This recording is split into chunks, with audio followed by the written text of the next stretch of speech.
Hello, you're tuned to the Afternoon Sound Alternative. My name is Barry Rourke, your host this afternoon. Good to be here.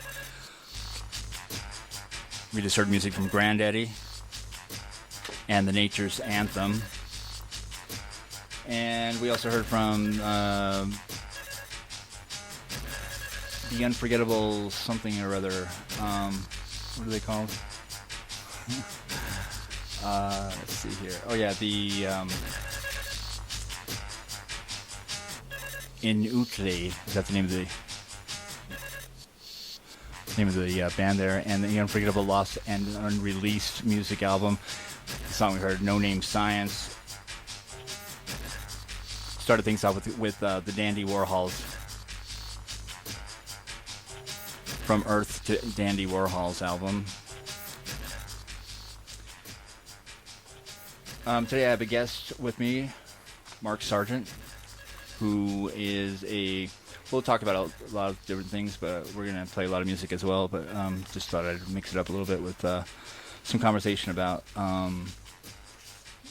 we're basically going to talk about how the, let me just introduce Mark. Maybe it might be easier if you can explain it. I'm not very good at this kind of thing, but once we get started, maybe I'll be better.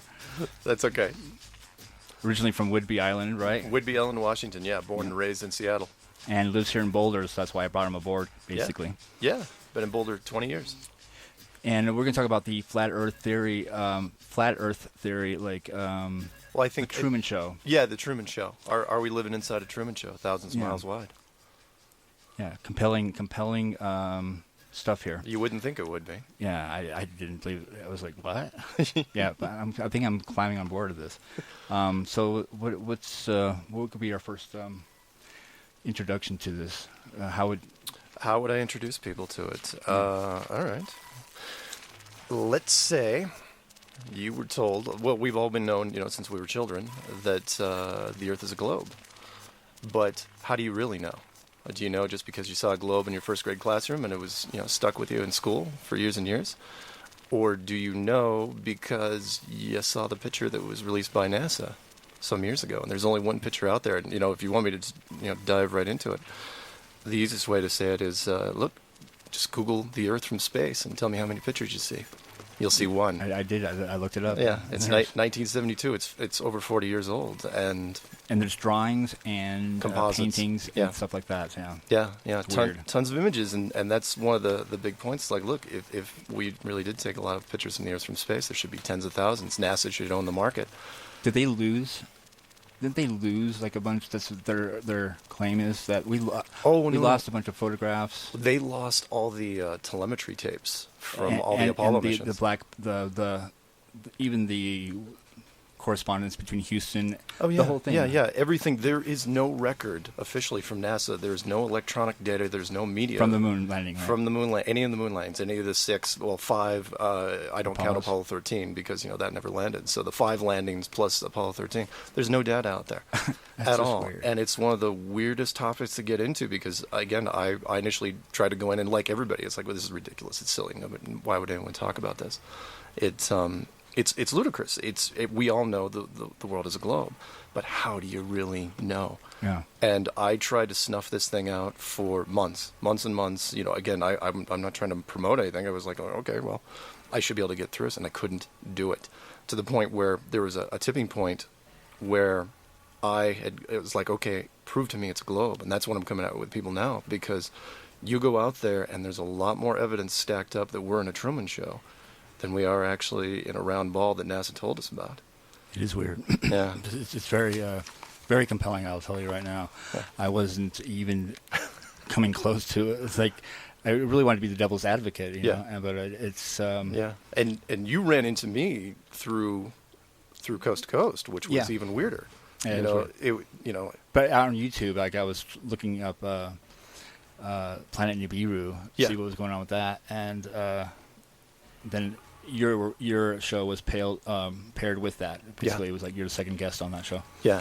Yeah, and George Norrie, he initially, if you listen to the thing, he was saying, he goes, I thought my producers were messing with me. Making a joke. It was a joke, but by the time, every interviewer that I've talked to, by the time I got to the end of it, they were like, you know what? I don't hate this theory anymore. And that was the big thing. It seems that it has moved from the ridiculous, just dismiss it and laugh it out of the room, to the point where now it's being debated, to where if you go on YouTube, just type in the word flat Earth and set it the filter to this year, or even how did you get a part of it? I mean, how did you step into this? I stepped into it because I had gone through, I'd looked at just about every conspiracy there was, and some I liked and some I didn't over the years. But I'd run out of, I'd gone through it. It's basically the last book on the shelf I hadn't looked at. And I look at it, and I'm kind of going on YouTube, and I ran into a German guy. There was an all-German video, and he said, he goes, look, there's something wrong in the southern hemisphere. The plane flights are wrong. The nonstop routes are wrong, and the connection routes are wrong. You can't get nonstop flights in the southern hemisphere, and if you can, they look all strange. And he wasn't a flat Earth guy. And then I ran into the Matt Boylan video, the ex-NASA employee who said that he was an artist for NASA at some point, and they had admitted to him. They said, yeah, the Earth does not look what we're portraying it to be.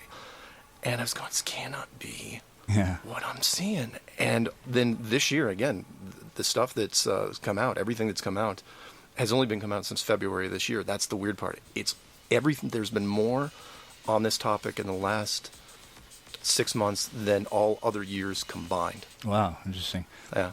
Well, tell me a little bit about yourself. What is your background? Oh yeah, I initially came to Boulder. I was a ringer. I played games professionally, computer games. Oh yeah. Right. I came here and worked for a small Boulder startup called Starplay Productions, and I was a ringer. Went to Macworld and E3 and played games. And I was into the game design side of it, so I helped produce games. So I was really big into the design thing. I could 3D. And it was all in Boulder? You did this? Yeah, all in Boulder. And then I trained people in proprietary software for years and years. So I got I could break down complex subjects and break them down into really, really basic. For people to people to get it. So it came, and I did classroom training in proprietary software all over the country, but I was always based here in Boulder.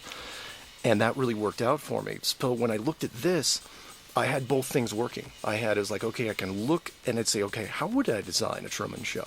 Can you design a Truman Show? Because for those of you who don't remember the 1998 movie, a man who was born into a Hollywood studio set that was about 20 miles wide, and they never told him it was a Hollywood studio set. Yeah. So until he wants to fly away. Yeah, until he wants to try to leave, and there's they put these little deterrents. And so I was like, okay, what happens if you make that thing 100 miles wide, or make it 1,000 miles wide? And once you do, it gets more and more. It doesn't get more complex. But why is there a dome? Why would there be a dome? Yeah, what's the story? Is there a wall? Well, that was just it. Everything that I looked at kept pointing to some sort of, because the Truman Show, there had to be an edge, and that was the thing you had to keep Truman away from. But if it was much, much bigger, you'd still have to keep people away from it. It looked like Admiral Byrd, the greatest American living explorer, seemed to have found some sort of edge in Antarctica in 1956. Oh, yeah, right.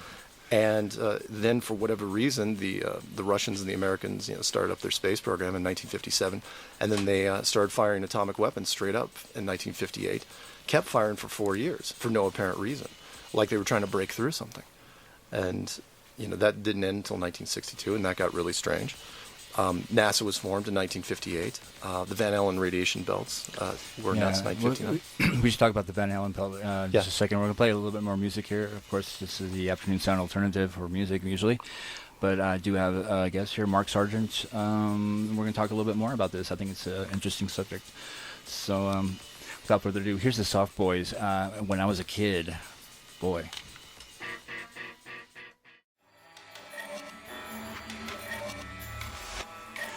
KGNU Afternoon Sound Alternative with the Waterboys doing a Pan Within live from the album Karma to Burn. And we also heard from Tweedy, Jeff Tweedy at that, formerly of Uncle Tupelo and Wilco. Not formerly, I guess he's still with Wilco. Where My Love. And then we started things off with the Soft Boys, When I Was a Kid. When I was a kid, basically, I'm talking here with Mark Sargent, my guest this afternoon. When I was a kid, actually, the airplanes. I used to watch airplanes all the time. I was fascinated. But they never left a smoke trail behind them that lasted. Contrail. Contrail. Yeah. That lasted for hours in the sky. Basically, I call them scars in the sky, poison planes. Yeah. I don't know, because they won't enclose what they're actually spraying. It's definitely something coming out. Oh, absolutely. But we could talk about that maybe a little later, because I wanted to talk about the Van Allen belt. And what the story is with that way. That is so wishy-washy. Yeah, for those who've forgotten their history, NASA was formed in 1958, and then 1959, 1 year later, they announced the Van Allen radiation belts that supposedly surround Earth, and they're super deadly and full of radiation. Nobody can get through them. It's our protection, basically, right, from the sun. Well, I don't even know if it's that. It's just a big, heavy. I mean, yeah, it might be, but I don't think that now. But they announced that in 1959, and then coincidentally, if you believe in coincidences, and I say I believe in coincidences, I've just never seen one. In the same year, they also seal off Antarctica. At the same time, most people don't understand that there is not a corporation in the world after the 1959 Antarctic Treaty was put into place that allows any corporation from any country in the world to do anything. Resource-wise, doesn't matter if you're a petroleum company, a mining company, you're not allowed to go down there, and the treaty's not even up for review until 2020. When did this happen? 1958? 1959. Yeah. 1959, which was amazing. And who decided this? The 10 countries that were initially down there: Russia, England, United States, Argentina, Chile, New Zealand, Australia. There was only 10 nations at the time that signed it, but every nation, when you become an economically viable power, now you're made to sign this treaty, where you come on, it's like, oh yeah, by the way, you have to sign this treaty. What does it say? Well, you can't go down to Antarctica and do any business. And well, for how long? Well, forever. You can never ever do this.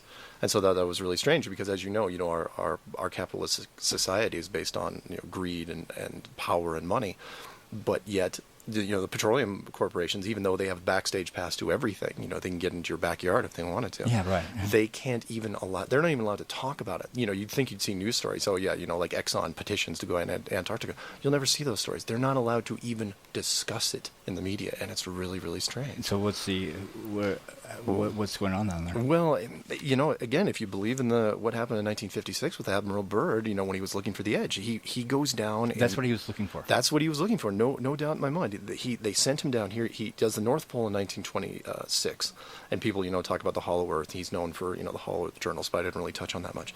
But from 1928 until the year of his death, he was looking for pushing 30 years, looking at Antarctica for the edge of the world. Wow. And supposedly in 1956 he may have found it. Because that was back when the flat Earth wasn't really a theory. It was mostly like a.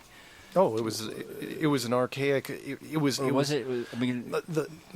flat. Everyone believed for the first 4,500 maps, or there's like some maps. Exactly, old maps. So if our civilization only goes back 5,000 years, the first 4,500 of it, every tribe, every culture, every government, every religion, they all believed in the same thing, and that was we were a circular disk surrounded by some sort of dome or firmament or whatever you want to call it. Protection. 500 years ago, Copernicus changes that with a few other people, and it becomes a globe.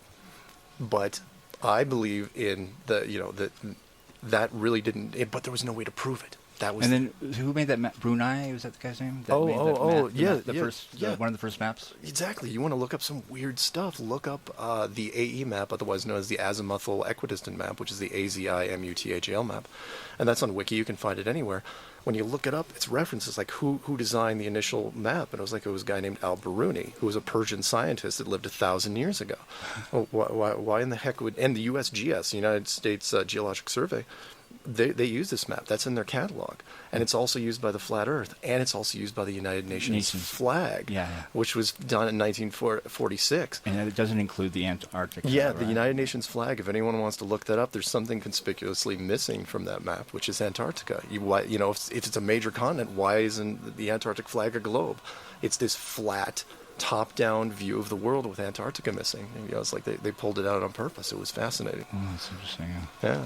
Why the United Nations? And they did it in 1946, which meant that's when the flag was made.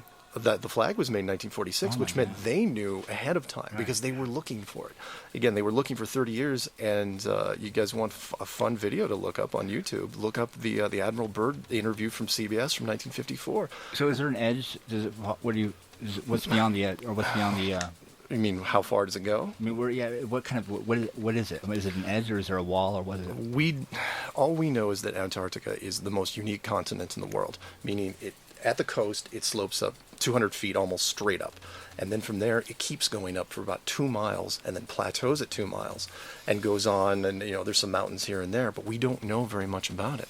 It's a very, and there's no plant life, no animal life, no indigenous populations, no ruins. It is the most inhospitable place, and it's millions and millions of square miles at the very least. And from where all the evidence. And what's the wildlife down there? Is it penguins? You got the emperor penguins on the coast, but that's it. They can't go in very far because there's nothing in the interior. There's no seals down there? The what? Seals? Nope, no seals to speak of. That's mostly North Pole, but. It's strange again, if this continent is just ripe for the picking, you know how corporations are. It's like we're going to loot and pillage. Rape like land. Yeah. If you're going to do it, this is the thing to do it because who are you interfering with, right? They're starting to drill in they're planning or trying to plan on drilling in the Arctic. Oh no, they've been doing it. Oh, they have, yeah. The Arctic isn't that big thing for them. But again, why won't they let anybody go to Antarctica? It's bizarre. It doesn't make any sense. Money is king in this world. You cannot tell me that politicians can't be bribed, diplomatic officials from all over the world. Because again, it's not just the United States. It's all of the countries. All of them unilaterally left the ice at the same time. And again, watch the 1954 interview because Byrd comes on there in 1954 and he says, look, there's a mountain range made entirely out of coal. There's oil, there's minerals, there's uranium. We can just tear this thing apart. And then less than 3 years later, they start building the treaty. And then a year after that, everybody's gone and nobody talks about it again. And it's really, really bizarre. Is Antarctica what we think it is? I don't think so. Did they leave running or The what? were they scared? Or? Well, that's just it. They couldn't even come up with a cover story for it. Normally you'd think, well, maybe it was a radioactive thing. Or so what did they say? They don't say anything. Okay. They just don't talk about it. And again, it goes against everything that we are economically in this world. What's bigger than money? What conspiracy is bigger than money? So what you're saying is that rockets, or what about the Mars mission and all that? That's just a made up. Trust nothing when it comes to NASA. I mean, people. Yeah, look, it doesn't. When you see the face on Mars, when you see whatever's on top of Saturn, when you see, do not believe it for a second. And I'll throw this at you. What about the astronomers that have seen like the moons of Jupiter, perhaps? Or is it real? Yeah. Do I think it's real? If it's an enclosed system, it can't be. Yeah, it can't be real. It's I quote this because people say, well, what about satellites? What about the ISS station? I'm going, okay. You want to have fun? Go on YouTube, look up. Why is it an enclosed system? I mean, is it enclosed, controlled by somebody? It certainly has all the earmarks of it, which is why you would hide it. Because if it is controlled, for how long has this been? For long. Forever. At least. Or are we in a bubble? Maybe. Maybe. I mean, if it's our civilization, our history only goes back 5,000 years unbroken. But we all know, there's cities that are sunken in the ocean. There's old cultures. There's ruins that go way, way back. We don't have any idea how old the pyramids are. The pharaohs didn't have any idea when they found them. So are we the first people to rent this apartment? No, not by a long shot. And they're finding pyramids in Bosnia. Oh, the Bosnian pyramids? Yeah, those are brilliant. Yeah, they're all covered by the earth. I mean, they're basically covered over. It would take so long to unearth those, but that would be such a fun thing to actually get in there. Yeah, that would be great. I'd love to find those. I had no idea that was existing until I ran into it last night. Yeah, I buy it completely. I look at those and I was going, of course, because if it was an area like, that became overgrown in a lot of dirt and forest, the pyramids would eventually get covered up. Yeah, and I think, we had the technology that we had in the past was probably as good as what we have today. Yeah, we have lost and refound history, I think, time and time again. And the old cultures, the stories of Atlantis and all that. They knew a lot. They had, of course, they did computers, basically, but it was their own way. I mean, how they designed the actual pyramids, as well as like, what's that island? Easter Island. Easter Island. Yeah, or Stonehenge. They basically starve themselves to death, right? Because they brought in the wrong kind of animals. Think about what would happen to us. We consider ourselves technologically, the fact that we're talking over the airways, and we're about as advanced as it's going to get for now. But if something really, really bad happened, history would be lost because all our technology is based on other technologies, and it's stained glass. Once it crashes, it takes a long time to rebuild, and that'd be nice for the money system. That's what we need right now. The money system. Basically, all money is up in the air right now. Like it's not even tangible. And it's all digital. Yeah. So a nice belt, or whatever we call it, sun explosion, whatever they call it. What do they call those? The sun, when the sun... Oh, solar flares. Solar flares, yeah. Yeah. A really good one of those. That's basically... Yeah, but now I can't even trust those, because, when you look in an enclosed system, if it was a Truman type show, the moon wouldn't be 237,000 miles away. The sun wouldn't be 92 million miles away. It would be part of this system. Much, much smaller, much, much closer, way more intimate. For those people who have doubt, go on YouTube and look up Crow 777's videos about lunar waves. It's some of the freakiest stuff I've ever seen. Yeah, I have seen that. It's like, when you look at that, it's like, what are you looking at? Is the moon what you think it is? Yeah, I'd love to see if we can take phone calls, but I'm not sure. Maybe on the next break, we can take some phone calls. I'd be willing to take phone calls. See if anybody's into it. Just something different. This is alternative radio, if you ask me. We're going to get back into a little bit more music. It is about 6 minutes after 1. You're in tune to KGNU, Denver, Boulder. And we are also located at 93.7 megahertz in Netherlands at translator K229AC. You can catch us online too at kgnu.org.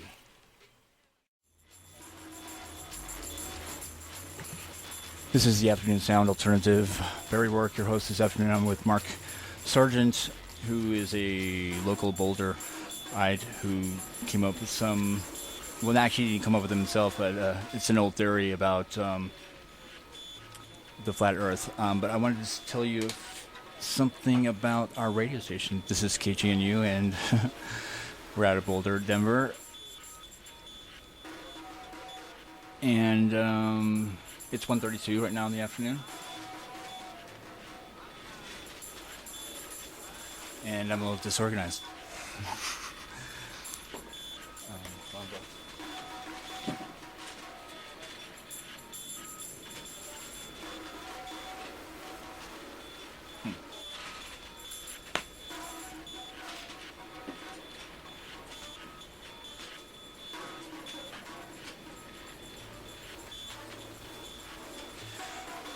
Well, anyway, yeah, I'll do that a little bit in a little bit here. I can't seem to find the book. Oh, here it is. No, that's not it. Anyway, yeah, so Mark Sargent is our guest, my guest host, or my guest, I'm the host this afternoon. We're having a good time. We're talking about flat Earth theory, and we would love to take phone calls if I can figure out how to do it, which I think I can. But so if you want to call in and say something about this or ask a question or whatever, feel free to call 303-442-4242. That's the on-air studio number. And so how does this happen? I mean, how did your status or whatever become what it is? How did I become the current face of flat Earth? Yeah, how did that happen? It was easier than you might have thought. Really, when I looked at it, at the limited number of videos that were out there on the subject, and I'm not even really, by the way, using flat Earth anymore. I'm really just using enclosed world, because flat Earth brings up such a visceral response with people. Either archaic religious belief or antiquated science. Well, it is true. I mean, like, actually, when being in an airplane, I don't know how many feet that is.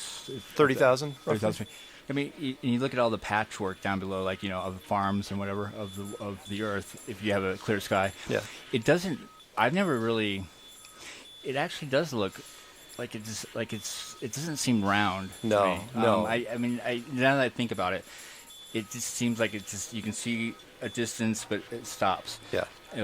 Without an event horizon, or whatever you want to call it. Exactly, and people want to see the curve. That's the weird part. But if you take a picture, again, anybody wants to prove this. I think the sky somewhat looks curved. Sort of.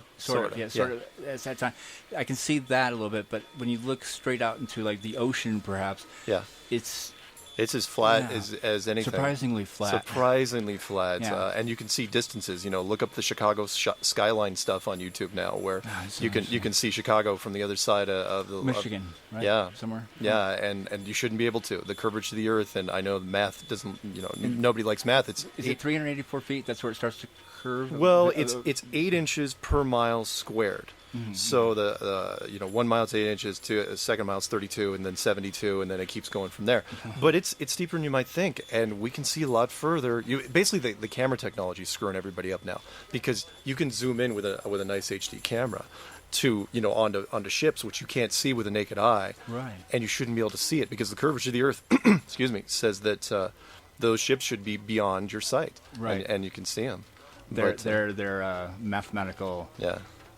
Thing about the Earth being around. Yeah, exactly. It's not it's falling apart. Yeah, exactly. But to your point about why we're actually talking about the enclosed world, is because I really, when I looked at it, it just needed clarity. The topic was out there. It had been out there for a while, but back in February, and the stuff that I've released on YouTube has only been out since February. I just went in and said, you know what? I'm not going to do any heavy music overlays. I'm not going to do any fancy graphics. I'm not going to do anything special with text on the screen. All I'm going to do is going to lay down a narrative with a slideshow, and present it in small, digestible chunks. Each of the videos is 10 minutes long, maybe even that. And when I did it, by the time I had gotten to like Clue 7. Even though I didn't allow comments, I didn't allow ratings, I did not promote it, I didn't monetize it, didn't do anything. People all of a sudden started looking. It's like, where did this come from? How is this even possible? So by the time I was like at Clue 9, I was already getting interview calls, and then the interviews started feeding each other because once one person started interviewing the other people, it was like everyone wanted to make the first step forward. It's like, but nobody did it, and then. Wow, yeah. It just kept rolling and rolling to where, I've still got 3 more this week. I've never heard of the theory before, or that. I've never heard of it ever. I had heard of it, but I never gave it any credence like anybody else. Everybody's heard of the word flat Earth. Everybody's heard of this, which is funny. And again, I have heard of that, like the flat Earth map or something. Yeah. That's what I have heard of, but I never like thought of it as this is because this is the map laid out. That's what I thought it was, basically. But I can use the word Truman Show on people all day long. They don't bat an eye. I say flat Earth, and there's a lot of people that act like Neo in the Matrix and they just start swinging. Oh, because really? they get really mad. Well, because with any other conspiracy, it doesn't mess with them personally. But if you start messing, you say, look, the world may not be what you think it is, it messes with them. And the Truman Show, that doesn't do it, but the flat Earth. Again, that's because of the conditioning. We've been told over the years. They like that idea that somebody is watching over them. Yeah. Kind of like, like Truman Show was basically the one director directing the whole. Yeah, the director acting as God, living in the moon. Yeah. And but again, people don't respond badly to that. But when you say flat Earth, people get really edgy about it. So because you're saying that storms, everything. The whole system has got to be is artificial from day one. That's interesting. Everything from the jet stream to the underwater conveyor system. Can it just be flat without that? Can it be flat without all the unnaturalness? I mean, is it not possible for it to be a flat? You mean like a sphere, natural? I mean, not sphere. It's a frisbee, right? Basically. Yeah, it could be. It could be, but from a natural process, it works way better. And I'm coming from a design standpoint, the game design background, where. Look, from an enclosed system, this is how we build stuff now. In the gaming world, we've been doing this since about 2004. They're going to, I mean, they're actually going to be doing 3D printing? Yeah. A bridge in Amsterdam. Nice. Nice. That's their new project. Who these people are, but someone speaking. It could be that the technology that we may be coming full circle to where I don't believe that any technology or any civilization gets to the point where they can create their own virtual reality, where they pipe it into our own heads. Because once it does that, then you're talking about a Russian stacking doll argument. You don't think they're doing that now? Well, they're trying. But it's not in the mainstream yet. We're not. Sony isn't selling subliminal messages. Well, yeah. There's that, but but not an entire full blown reality. Oh, we can do it with sound, some images, but we haven't gotten the whole picture yet. Oh, they want that though. No, yeah, absolutely they do. But the question is, could we be living in something like that now? And the more I look at it, the more it seems likely than not. So who would be likely the ones that would be controlling this world? Or take your pick. I don't want to pick on any religion, because some people immediately say. Okay, so let's go to the Anunnaki. The Anunnaki could be controlling. Yeah. I mean, is it a divine structure, or did God subcontract it out? Could it be aliens in the sky that are controlling it? Yeah, very very possibly. No question. So, but people have asked me that all the time, and I say, because they say, well, are you trying to disprove aliens, and stuff flying around the sky? I'm going, look, I live in Colorado. I've gone out with night vision binoculars for years, and for those people that don't know, if you want to have some fun, get yourself a pair of night vision binoculars and go out and look at the sky, because the sky's crawling with stuff. And I used to think they were satellites, but then I saw them moving around and doing weird things and flying in formation, and I was going, okay, what exactly am I? You've seen actual... Oh, all the time. All the time. Here in Boulder? Yeah, here in Boulder. I go down to, right down to those AstroTurf soccer fields. At Polson Field? Yeah, down there. And, no, the ones off of 55th by the East Boulder Rec Center. Oh, okay. Those over there. And you can, because you're away from the city lights. It's open, yeah. Yeah, open skies and it's beautiful out there. And I've gone up for years and watched just the skies just crawling. And people don't understand. It's like, look, people say, oh, UFOs, it's like Close Encounters, with all sorts of bright spinning lights and really, really rainbow colors. It's like, no, they're just like cars. They work just fine with their lights off. And most of the time, you can't see them because they don't want to be seen. The ones you see in the movies and on the videos, that's because they want to show themselves. Yeah. They're showing it off. Yeah. In a sense. Yeah. But you think the government is aware? Are they in on it? Yeah, they like having a good time with them. Yeah, I have no doubt. Now, do they have any sort of alliance? Maybe. It's possible, but it's dicey because can you trust? Who can you trust? Yeah, I believe there is. Yeah, there has to be. Other life in other planetary systems, but are they coming? Do they have enough technology? Yeah, if this Earth is flat and the theory about what it was before is right or wrong or whatever, then we could be. The Earth could have been around way longer, or even the Big Bang. That whole thing could be way longer. And in an enclosed system, it changes the relationship. At that point. Are the spaceships flying around? Are they the superintendents? Are they the maintenance team? They could be the janitors for all we know. Yeah. But they don't have to fly great distances from planet to planet. Maybe they're just leaving, this structure and going to another structure. That's really close by. Yeah, maybe Venus and Mars. When you hear people say, "Oh yeah, I've talked to aliens from Venus and Mars." Maybe they aren't, planets that are millions and millions of miles away. Maybe they're just really right on the other. They're our next door neighbors. There is something that I learned too about the moon. I knew that there was a dark side of the moon, but I had no idea that the Earth was spinning at the same rate that the moon. That's why we never see the other side of the moon. Oh, that's one of the coincidental. Yeah, that's one of those coincidences most people don't understand. It's like, look, I had no idea. We had see the exactly same side of the moon every time. What's up with that? The statistical odds against that are so high. It's like, look, even a tenth of a degree every hour is going to screw it up.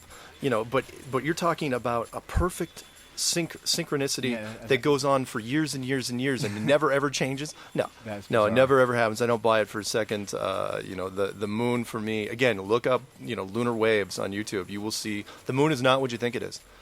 There's a guy that filmed on an HD camera, and there's multiple people that have done it now. There's a refresh issue with the moon. There's a visual resolution display issue with the moon.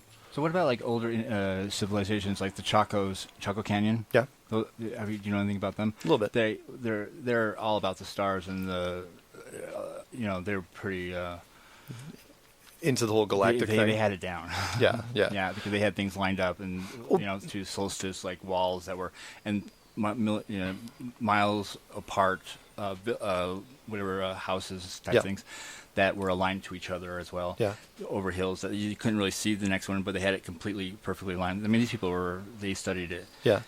They got the lunar because there's 18 years of the lunar cycle. The lunar cycle. Yeah. They had even that down, so they were paying attention. This doesn't change the enclosed system. Just doesn't change any of that. People said, "Well, are you killing astrology?" And I go, "No, not at all." I go, look, the stars and the planets and everything, that's just a giant, very, very beautiful clock system in the sky. It doesn't mean, just because the stars aren't millions of light years away, doesn't make that system any less relevant. It just, in fact, it makes it more intimate. It makes it your star system, not a galactic star system. Right. So it's there's very few things in an enclosed model that conflict. In fact, most of them dovetail in really, really well. Including stuff like time travel. There was a guy that mentioned to me on the air the other day. He goes, "Wait, if it's stationary, then you don't have to worry about the Earth spinning through space and all the complex mathematical forms. You can remove most of those. And time travel is just really just one place. It's stationary. You can deal with it." I was going, "Yeah, that's brilliant." Do you do a radio show? I do. What is that about? The show I do is called Strange World, and I'll send cookies to anybody who can figure out why I call it Strange World, because there's a secret in there. Right. But it's a show on True Frequency Radio network, and it's Saturday nights from. Is it a streaming show or? Yeah, streaming show from 6 to 8 Mountain Time. On Saturdays? Yeah, on Saturday nights. All right. And it's a lot of fun. Strange World. Yeah, Strange World. And it's strangeworld.com or? No. You can just go to enclosedworld.com, and I've got a tab that just says Strange World. So it's on there. Okay, right. Yeah. Cool. I was looking for this earlier. I just got to do a few station things here but we're looking for vinyl from you guys out there. Our summer record sale and parking lot party is happening a couple of weeks on June 28th at the Denver home, which is at 700 Calumet Street. And we're looking to sell a lot of records. And if you have any records to donate or CDs of any sort, you can donate those to our Denver or Boulder studios. And if you're looking for music, then you should definitely come down to our record sale and party on June 28th at 700 Calumet Street in Denver on the 28th of June from noon to 5. And all the proceeds, of course, will go to benefit KGNU. Actually, KGNU's youth internship program in partnership with Denver Public Schools. So it's a good thing all the way around. I also want to tell you that this program is supported by you, the KGNU listener, member, and by Now Playing, Colorado's own television series, airing every Saturday night at 10 p.m. on CPT Channel 12. Now Playing brings the sounds of Colorado, musicians, and explores the creative community, beer, cuisine, stories, and art that inspire their songs and live performances. More information can be found at nowplayinglive.org or by watching Now Playing Saturday nights at 10 p.m. on Channel 12. Now Playing is a Denver Film Company production. And I am talking to Mark Sargent, but we're going to take a small musical break here, and we'll come back and talk about what enclosed world. Oh, we're going to talk about after the break. Anything? Let's talk about movies. Yeah, we'll talk about, that's a good one. Yeah, we're going to talk about movies from the old Hollywood manipulators. Indeed. Music now from a band that I haven't played before, but the song is called Deep Sky, kind of relative. Hopefully, we'll see. Ash and the Rainbow, and you're hearing it on KGNU's Afternoon Sound Alternative. Stay tuned. We'll take phone calls too, if you'd like. 303-442-4242 on the next break, which is in about 10 minutes. You're tuned to KGNU, Denver, Boulder. Afternoon Sound Alternative surrounding you at the moment.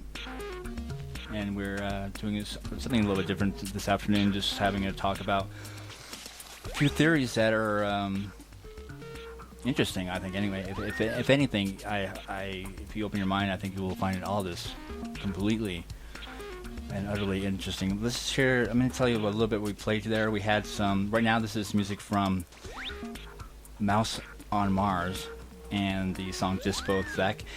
We heard a couple from Stereolab, Prisoners of Mars, and Diagonals from Stereolab from their album Dawson Loops. And we also heard from Grizzly Bear. The song we actually heard was Deep Blue Sea from them. And we started that set off with, who was that? I don't think we started off with Grizzly Bear, yeah. I believe. Yeah. We did hear some horseflies in that last set, as well as, I don't think I talked about that, Charles Bradley, who's appearing tomorrow night at Red Rocks. Charles Bradley is opening up for Bell and Sebastian from Scotland at Red Rocks with the Colorado Symphony Orchestra. This should be a great show. I think I'm just going to go see if I can wing a ticket and check it out. It should be a good show. And we heard from Kraftwerk as well. The last set, just letting you know what's going down.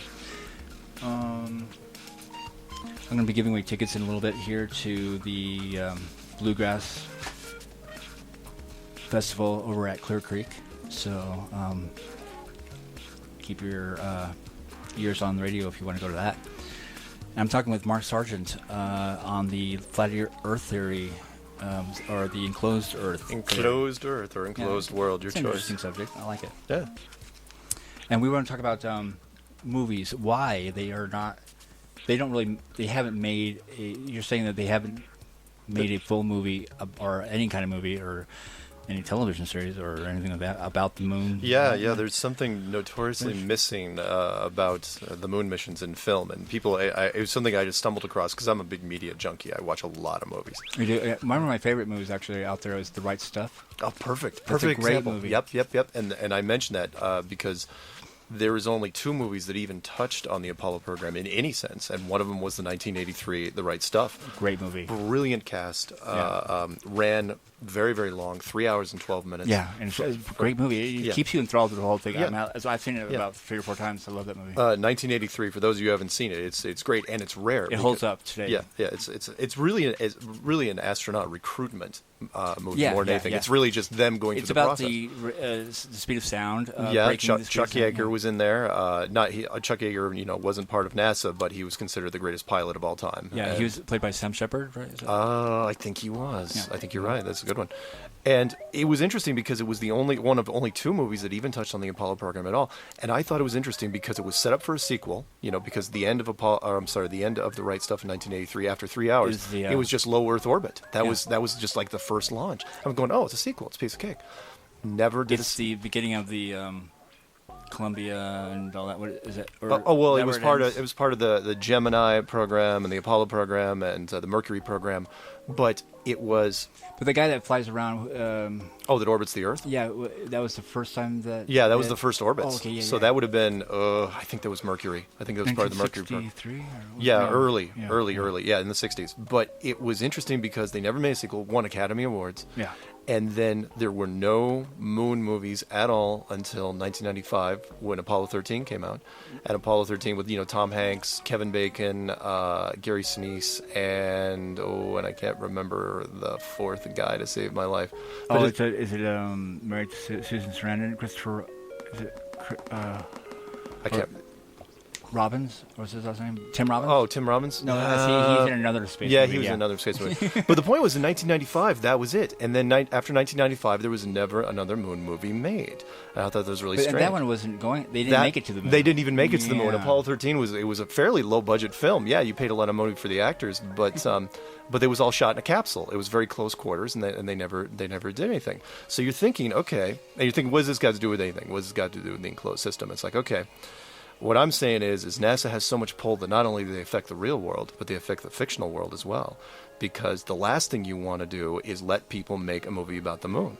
Because if Hollywood gets too close in their production in making it, they're going to tip off people exactly on how would you fake a moon mission. They don't want to bring that dust into the Hollywood red carpet. Yeah, they do not. They didn't want to do it. So there was never another movie made after 1995, a major motion picture. I mean, yeah, you could talk about From the Earth to the Moon, the television series. Bill Paxton. Excellent. Good call. Bill Paxton from Apollo 13. He was directed by Ron Howard. Directed by Ron Howard. It was a very well done movie. But the only other movie that even touched on it a little bit was Capricorn One. And that was about a fake. That was about a fake Mars mission. Oh, I thought it was fake moon landing. I thought I watched that movie. But yeah, those who haven't seen it, that's a gem. 1978, I believe. Yeah. Capricorn One. In fact, it was one of O.J. Simpson's only serious roles. And that was years before any of the bad stuff happened with him. Right after being his NFL career. Yeah. So he anyway, it was about how the United States space program didn't want to risk the astronauts on any sort of weird Mars mission, so they faked the whole thing. And I'm not going to give it away necessarily, but things won't go wrong. But really, the whole movie was a tutorial on how you would fake some sort of space program using Hollywood techniques. And they used the same capsule, in the movie that they did in the Apollo programs, the same slow motion stuff. And again, for people who don't know what I'm talking about, watch, there was a great little British documentary done called A Funny Thing Happened from the Earth to the Moon. And check it out. Again, people will say, what is that, a documentary? It was a documentary done by Great Britain, who never had a space program. Don't think that was a coincidence by any stretch. They stayed out of it entirely. The 51st American stay? No, they made a little documentary called "From a Funny Thing Happened from the Earth to the Moon," where they broke down the Apollo missions, and it's a fascinating little take. But what I'm getting at is that for people, you can look back in your memory. Look, I'm a media junkie. I know this stuff. Find me any space movies, and most of them they fall into two categories. They fall into the fantasy, Star Wars, Star Trek. Anything in deep space, there's lots of that. Or you get the stuff that's like in the near future. Contact. Well, that would be like more like a... Yeah, Contact's not bad, but like Gravity, realism. Interstellar, Gravity, yeah. Red Planet, Mission to Mars, 2001: A Space Odyssey. Mission to Mars, right? Yeah. Yeah. Again, for those of you who don't know the history about 2001: A Space Odyssey, look into that movie. Stanley Kubrick. Yeah, he was holding a big secret. I think. Yeah. I really believe that. Yeah. Because he got that really nice camera to shoot Barry Lyndon with, which was a camera that he didn't use any artificial lighting. It was all natural lighting because it was a camera that he got from NASA, I believe. Yeah, there you go. Yeah, he was. It was borrowed to him for a reason because he helped them stage in case it did go wrong. This is what I've heard anyway. In case it did go wrong, they would have a backup plan. So, and I think they used some of his footage as well. Yeah. He was recruited. For the actual, because it was so blurry, they've tried to, whatever. They're, the whole thing is such a. He was recruited. He was recruited in 1963. They recruited him after that far back. Yeah, because he had gone to the United States government when he was making Dr. Strangelove. Oh, right. And said, look, I need to take some shots of the inside of your B-52 bombers. And they said, no, you're not going to touch, because you're not from here. You're not military. So he did it on his own, right? And they watched the movie. Did? Yeah, he just mocked it up from photos that he got from other people, and he mocked it all up on his own. And they go, wow. So he created a little set. Yeah, and they said, wow, and there's it's well known. They came down to the studio and it's like, all right, how did you figure out how to make the inside of a B-52? And to the point where they're going, what if he gave this guy an unlimited budget? And that movie is 2001. 2001. It really holds up. Oh, it really holds up. It was released in 1968, and he worked on it for 5 years. What studio gives a guy unlimited budget and unlimited time? And everyone knew in the conspiracy world knows full well what happened. It was like the government said, okay, what can you do in film to simulate space? There's no budget. There's nothing we can't give you. And isn't it ironic it was called 2001? Yeah. And it was released in 1968, a year before the moon mission, the first moon mission in 1969, to prep people, to get it in their head. And then, you want the really weird wrinkle, and that was it seemed like he was soured on the whole thing. That after a while I think he was paranoid, like he was waiting for the death call. I mean, like to somebody come into the house and, because everybody on that set, I think I heard that was pretty much offed. Yeah, because so there would be no talking. I could see that. And there's only like a short, like 5 or 6 people that limited on the set. Yeah, but I mean, this is all hearsay, of course. But But it seemed like a dream to him, and then later he figured out, okay, because he was so smart. I consider him probably the greatest director of all time because he's so freaking smart. He wrote into where I'm going with this, with The Shining. Yes. In 1980, he built into The Shining, the Stephen King book, into the movie. And that's why he wanted to. He dropped the Stephen King screenplay to make his own screenplay. To make his own screenplay. The whole movie is basically a calling out, a confession. Yeah, that he actually. Yeah. That he did this moon landing, and it's eating him up inside, and he had to, tell people, but without actually. Yeah, because if he would have told anybody, then it would have cost his life. And it was perfect because no one figured it out. And he died in 1999, and nobody figured it out until 2003, 2004, something like that, where they started piecing it together and figuring it out. But for those people who don't know what I'm talking about, look, there's a documentary called Room 237. And that's where all the weird stuff happened in the Shining Hotel in the movie. Mm. And 237, 237,000 miles is the distance from the Earth to the moon. There you go. Yeah. And the little subtle things that he put in there. And the kids wearing the Apollo. I don't know if we have time, but 30 seconds I can do this. The Apollo sweater on that kid's thing, the Apollo 11 sweater was perfect in so many ways. And there's one thing that even Jay Wedner missed, and that was... It's like, okay, that kid was 6 years old, something like that? Yeah. And he's standing up, and it's the Apollo 11 sweater. Yeah. Well, that movie was done in 1980, right? Well, when was that sweater made? because the Apollo 11 mission was in 1969. So that sweater, she made it years later because it could only And fit for a small kid, yeah, for a 6-year-old. So that meant that she made that that sweater almost like in 1979 or. But maybe somebody made it for the movie. No. I'm saying that the symbolism wasn't lost on me. It's like, yeah, it was made for the movie, absolutely. But the point was the dates were all wrong. Even the fact that he was wearing an Apollo 11 sweater, not that it was a handmade Apollo 11 sweater, the year was wrong. It's like nobody would make an Apollo 11 sweater in 1980. No one's going to care. Oh, right, that's funny. Yeah, it is true. But it was an interesting movie, and I love even the little things about the movie where he crashed the Stephen King Volkswagen Bug in the beginning to show Stephen, he didn't want to upset him. He's like, look, just so you know, I'm not doing your script. Yeah, I'm doing my own thing, but he wouldn't tell anybody why. That was great. I totally love that. And I think that is the reason why it was. He had this thing that he had to tell. Yeah. And through the movies, why not do it that way? Yeah. And so it's pretty bold. There's like the Tang in the background in one of the scenes. Yeah. Like whole cans and cans of Tang. Yeah. And which was a part of the space program, I believe, right? Yep. Everything down to the carpet on the floor that looked like the moon pad, or the launch pad. Launch pad, yeah. He was basically confessing because it was the only way he knew how. It's like, look, I can't tell anybody because the moon is fake. So what we're really getting down to, right? Yeah, what we're really saying is there were no moon missions. It never ever happened. And it's a great and the stuff they're talking about now, the Mars missions, it's all hype. I mean, people. What about the Virgin?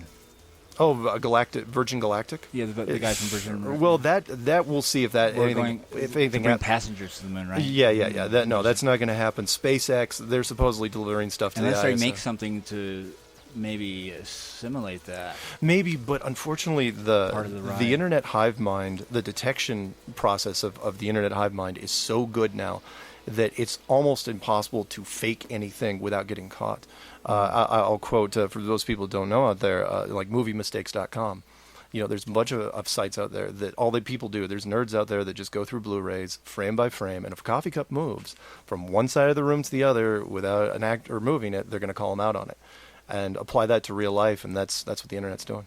Yeah, and it's good. Actually, it's a good thing. It's about time it actually happens. Yeah. If you want to get in on the conversation, you can feel free to call the number here in the studio is 303-442-4242. And also, if you want to get a part of the Bluegrass Festival that's happening in Clear Creek, the Clear Creek Rapid Grass Festival is a 3-day camping and bluegrass festival. Saturday's lineup is including the Ronnie McCoury All-Stars, the Traveling McCourys, Rapid Grass, and more. And if you want to go to the show on Saturday, this is for the just Saturday pass, call 303-442-4242. We ask that you be a KGNU listener member and that you haven't wanted anything from us for 30 days or so. And if you want to become a member, you can always become one. If you want to go to the Bluegrass Show, that'd be your incentive to be calling now, 303-442-4242. Concert calendar will be coming up in just a little bit as well, and we'll be talking to my guest today is Mark Sargent. My name is Barry Rourke, your host this afternoon for the alternative of music and talk, I guess, today anyway. The afternoon sound alternative. Looks like we have a beautiful day in the flat Earth world. Nice. I like how you threw that in there. Yeah. What about this weather we've been having lately? Wow. Huh. Yeah. Kind of crazy. So hail, 4 feet of hail on. Did you hear about this? In Denver on Irving Street, between Alameda and Alaska place, which is like about a 3-block radius. Yeah. 4 feet of hail. There's, I guess, pictures. I haven't seen it yet. When was that? Last Friday. Wow. Yeah. Wow. Not this last Friday, but I think it was the Friday. There was a lawn service out at my place today because even though it's all dry-scaped, around my place, there's been so much precip that the dryscape's failing. There's just all sorts of stuff growing up inside it, and so they had to come out and try to clear it out. What do you mean? What's that? Dry? Dryscape. No lawn, just rocks and nothing. So we don't have to waste water. Exactly. Yeah. So you don't have to water your lawn, and so dryscape is usually sealed in by some sort of plastic or visqueen or something like that. And there's been so much precip that it's just been going through all the little cracks, and there's all sorts of stuff growing, just weeds all day long. Awesome. We're going to get back to a little more music than the concert calendar coming up. And if you want to go see this Bluegrass Festival at Clear Creek, which I don't know. Do you know where Clear Creek is? I don't know where Clear Creek is. I don't think it's that far, but feel free to call for those tickets at 303-442-4242, and we'll take your calls there.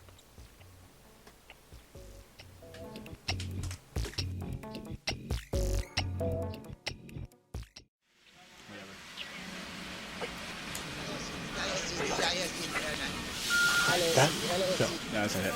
Anyway, we just heard a couple of Sonic Youth from the Rather Ripped album, yeah. I think the last album they ever put out together as a band. And that set also included the Mouse on Mars music in the background as we talked and after we talked as well. Concert calendar, I just want to tell you about a few events coming into town, live music. And today is Tuesday, the 16th day of June, 6/16/15. Kind of fun. And in Boulder tonight, Dixieland Plenty is playing at the main branch of the Boulder Library. Robert Johnson Jazz Duo at the Agora at the Riverside. And Bill McKay is going to be at the St. Julian in Longmont. We have Sandstone Ranch Community Night. It's a Sandstone Ranch is a visitors and learning center. Loveland has the Open Jazz Jam with Poorhouse Jazz Trio. Or, I'm sorry, it says Poorhouse. It is Poorhouse, yeah, Poorhouse Jazz Trio at the Poorhouse Bar and Grill. Peter Frampton and Cheap Trick at the Amphitheater at Red Rocks. And Hot Rise appearing in Denver at the Denver Botanic Gardens. It's bluegrass music there. Tomorrow, the 17th, is a day of some good music with the Matt Human Trio. That's right, Matt Human Trio Jazz at the Laughing Goat in Boulder. In Golden, Dave Shaper and David West playing at the Briarwood Inn. Bill George at Buffalo Rose.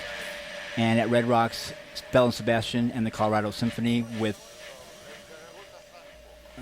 Charles Bradley, the James Brown imitator for most of his life and then found at the age of 65 or something like that, at a really late age. And now he's very successful and making money after all those years where he was just struggling in New York City as a James Brown imitator. It's awesome to see that he's actually made it. He's opening up the show for Bell and Sebastian tomorrow night at the Red Rocks Amphitheater with the Colorado Symphony. Should be a great show. And I think it's supposed to be nice tomorrow as well. Also in Denver tomorrow is the Heroin, the Worth 6s and 7s at Tennyson's Tap. Shovels and Rope are appearing at the Denver Botanic Gardens. Live jazz with Laura Newman and friends at the Tennyson's Tap as well. And Cottonmouth Kings, that band is still around with music from them playing at the Summit Music Hall. It's starting about 6 p.m., that show, actually. I thought it was going to be all ages, but it doesn't say.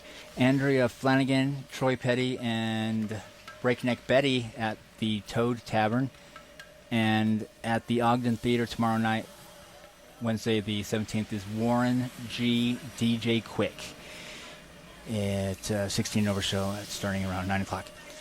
And that's our concert calendar for today. We're having a little bit of a different afternoon sound alternative. And if you don't like what we're talking about, that's great. You can call and tell us. I love it. If you do like it, you can also call and tell us too. And we've had phone calls in both areas. But I'm not going to be doing this every show, but it's just I thought it would be, since Mark was a local person, I just thought why not? You know, it was easy and I completely understand. I absolutely agree. It's controversial, no question. It's extremely polarizing and debatable. And, right. Debatable. That's that's the big thing. And I agree. Look, I've been on both sides of the fence when it comes to this, where people I know messing with your world. When I say that you may live in a Truman Show, if you don't like it, you may. It's like, look, hold on to the globe for as long as you can. Because for whatever reason, this topic is gaining a ton of traction in 2015. I do not know exactly why. Yeah, but I've seen a couple of good videos about it. It's very convincing, some of them. Yeah. I mean, I've never heard of this subject ever before, and I find it compelling. Yeah. Very compelling. Well, I wasn't kidding. There was a guy that was going to do a debunking roundtable, and he put a thing out there, and he was going, there was like 1,400 videos in a week. Was like 4,000 in the month. 20,000 videos this year. just on this topic. Wow.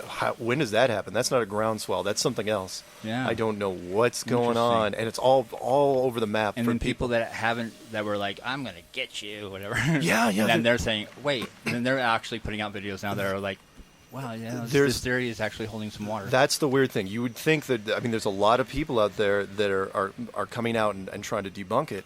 But what's weird is they're not. It's not like they're running into a brick wall and then stopping. They're turning. They're going, wait. The more they look into it, and again, I don't blame them because I was there. I was one of those guys. I was, look, I can solve this. I can prove to you that we live on a globe. And then one picture of the Earth. Out of all those Apollo missions. One picture of the Earth that's 40 years old. Find me another picture. There should be tens of thousands, and there aren't. Why is there? Yeah, there's pictures, but they're drawings. They're composites. They're computer generated. Yeah, and for me, it became very obvious. And fine, if you don't think it's a Truman Show enclosed world, flat Earth type thing, that's fine. But for me, it's really glaring. It's like, look. The only reason you would hide all those pictures of the Earth from space is because the Earth isn't what looks what they lost them, right? Yeah, exactly. They lost them. It doesn't look what you think it, or what they're portraying it as. And if it isn't, then what are they hiding? It's Well, they're basically hiding all our money that we spent on their program. Yeah. That's the sad thing. Really. Unfortunately, that is the sad thing. It's like, look, if NASA has been more or less a sham since 1958, we're talking where's that money going? Over $1 trillion in adjusted dollars. What is that? I mean, I'm sure it's been going to other programs. Yeah, Hollywood and stuff. Yeah, they've been siphoning it off. There's always Hollywood, but it's again. Gravity. What an amazing movie. I mean, if they can make a movie that looks that real. Then, they can do things other than... And I'll tell people, it's like, look, if you haven't seen Gravity, watch it from a technical standpoint. It is gorgeous. Yeah. You could take some of those cutscenes, and that's the scary part. You could take some of those cutscenes and intersplice on what NASA's been releasing, and then you have to wonder, what exactly am I looking at? Yeah, and what is this about? They have pictures of space at the beginning of time, whatever, like those clouds. Beautiful pictures. And then we have a picture of Pluto just recently. It's a blurry gray dot. Pluto's a lot closer than space that is just beginning. How many millions of light years away or something? Exactly. What's the story with that? I'll go even one step further, and that is it's the Hubble argument, and that is Hubble supposedly takes some beautiful pictures of all over the place, but you can't point it at the moon and take a picture at at the Sea of Tranquility site. You can't take a picture of the moon buggies that are down there. You can't take any of those pictures.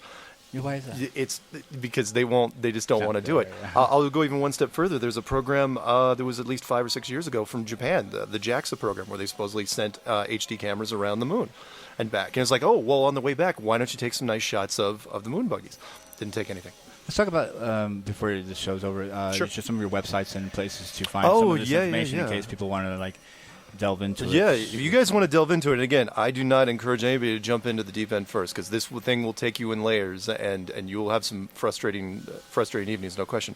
But the easiest way to do it, if you don't want to go to the direct website is just enclosedworld.com, a site that I built with the help of a local group, Da Vinci Coders, right up on South Boulder Road. Oh, cool. That was really fun. Da Vinci Coders. Yeah, Da Vinci Coders. They helped me. I had to take a crash course in Java just to do the front-end web development on that, because I was like, I got to build a website. Right, Never thought it was going to get the traction. Awesome. The other thing is, if you're on YouTube, you can just type in Flat Earth Clues, but really, honestly, you can just type any search engine, just type in Flat Earth Clues on Google, and the whole thing will explode. There's just... And Mark Singer is the... Mark Sargent? I'm sorry. That's okay. Mark Singer is actually the director, I think, from Hollywood. That's okay. No. Mark Sargent, sorry about that. Yeah. Is who you can contact. Yeah. I'm local. I'm right on 55th and Baseline, Sargent. My local phone. My phone number is at the end, literally of the end of every video. Yeah. My email address is at the end. The real email address is real phone number. You guys can call me up, ask me questions. No haters. Don't be mean. But nobody has been. Up until now, everybody's been real open. That's explain to me, because I'm having a hard time getting around. And I was like, all right, I'll break it down for you. That's good to know. Yeah. Yeah. I could imagine putting your phone number out there. Well, I was mostly for the legitimacy side of it, because I didn't want to be anonymous. It's like, look, I'm going to be, even though it was nice now to be anonymous. Well, that's basically how I figured out you were local. It was the 3 number. Like, maybe he lives in the area. It's like, look, I'm going to back this with my real name, my real email address, my real phone number. I'm not a crazy person. I'm an average guy just like you, just that I stumbled upon a Pandora's box which I could not close. to the point now where I'm heading up this new movement for some reason. So I hope you found the conversation interesting at any rate. And if if you didn't like it, that's maybe you should do some research and maybe try not to not like it as much, or really hate it. I like that. I mean. Either passion for one way or the other. I mean, like, I can see this being upsetting to some people. I guess you're destroying their world. I don't want to, and I know it's not destroying. It was just taking a different perspective. I know people they don't like to be broken out of their comfort zones. And look, for you guys, hold on to the globe, enjoy it. I'm sure you'll have fun with it. I'm just saying, for those of you who have some open minds, you might want to look at this thing, because there's more on this side of the flat side than there is on the round side. I know that sounds crazy, and I would have laughed you out of the room last summer if you would have brought it up to me. And here I am on the radio talking about it. That's never would have thought about it. Cool. Yeah, we've had some good few phone calls, and so thank you for the phone calls. And, thanks for whoever I was talking to on the other end there. Yeah. You're in tune to KGNU's Afternoon Sound Alternative. My name is Barry Rourke. I'll be in a couple weeks after this, and be playing probably more music at that time. But I just thought I would do something different today, and I think it was a good endeavor at best. It was. I had a good time. I had a lot of fun. Thank you. Thank you very much for inviting me. So we'll wrap up the show with a couple of music. Coming up at 3 o'clock, of course, the Metro Report, as always. And here's some Mojave 3 right now on KGNU's Afternoon Sound Alternative.